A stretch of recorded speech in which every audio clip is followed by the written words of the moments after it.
"Grandpa, this is for you, don't lose it," my grandson said, handing me a cheap plastic car. Later that night, when everyone slept, I noticed a strange light on it, pressed it, and what I heard made me pack my things immediately. My name is Noah. I am 67 years old. I was born and raised in rural Australia. I worked for 42 years as a mechanical engineer in mining sites across Western Australia. I am a widower. I live alone now in a quiet coastal town. People see me as a calm old man who fixes broken radios and feeds birds every morning. What they do not see is that I built my life with discipline, sacrifice, and love, and that everything I earned was meant for one family. This story is the reason I disappeared overnight and why silence became my revenge.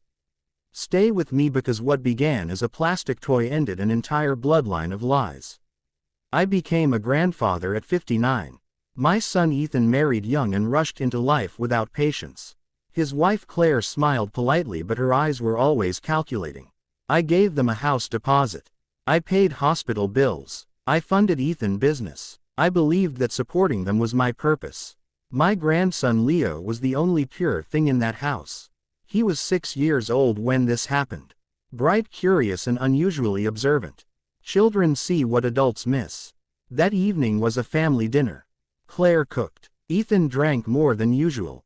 Leo ran around the house holding a small cheap plastic car. It was red with scratched paint and loose wheels.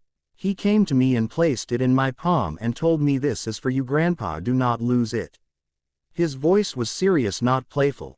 I laughed and asked why he looked worried. He leaned close and whispered that it helps when grown-ups lie.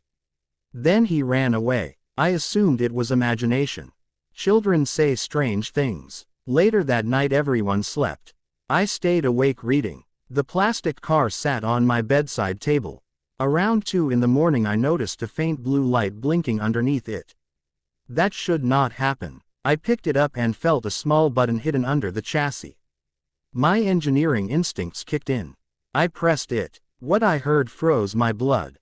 It was a recorded voice. Claire's voice. Clear, calm, and cruel. She said, "Once the old man signs the transfer documents, we will move him into care. The house will be ours." Ethan's voice followed, hesitant but agreeing. He said, "Dad trusts us." She laughed and said, "Trust is for fools." Then another voice joined. A man I did not recognize. He said, "The accident option is still open. Insurance pays better." Claire replied, "Not yet. Wait until the will is updated." My hands shook. That toy was not a toy. It was a recorder. My grandson had unknowingly given me evidence of my own planned erasure. I pressed again. More recordings. Dates. Plans. Discussions about drugging my tea. About making me look confused. About doctors they had bribed. About selling my workshop. About isolating me from friends. I did not cry. I did not shout. Something colder replaced fear. I packed my things immediately. Passport documents, cash drives, old notebooks. I left before sunrise. I did not wake anyone. I left the plastic car on the kitchen table. I drove north for hours. I stopped at a small motel and slept for 12 hours straight. When I woke I began planning. Revenge does not need violence. It needs timing and truth. For 3 months I stayed hidden. I contacted a lawyer I once saved from bankruptcy years ago. I sent him copies of the recordings. I transferred all remaining assets into a trust that activated only if I was declared missing, not dead. I rewrote my will. Everything went to Leo. Not a cent to Ethan or Claire. I also filed reports with audio evidence to 3 different authorities but scheduled them for delayed release. Meanwhile Claire and Ethan panicked. I watched from afar. Police reports. Missing person notices. Fake tears on local news. Claire performed grief. Ethan aged 10 years in weeks. They could not access accounts. They could not sell property. They could not declare me dead. Then I made my final move. I sent one anonymous package. Inside was the plastic car and a single printed transcript of one recording. No note. No threat. Within days Claire turned on Ethan. He turned on her. The unknown man was identified. An old business partner of Claire with fraud charges.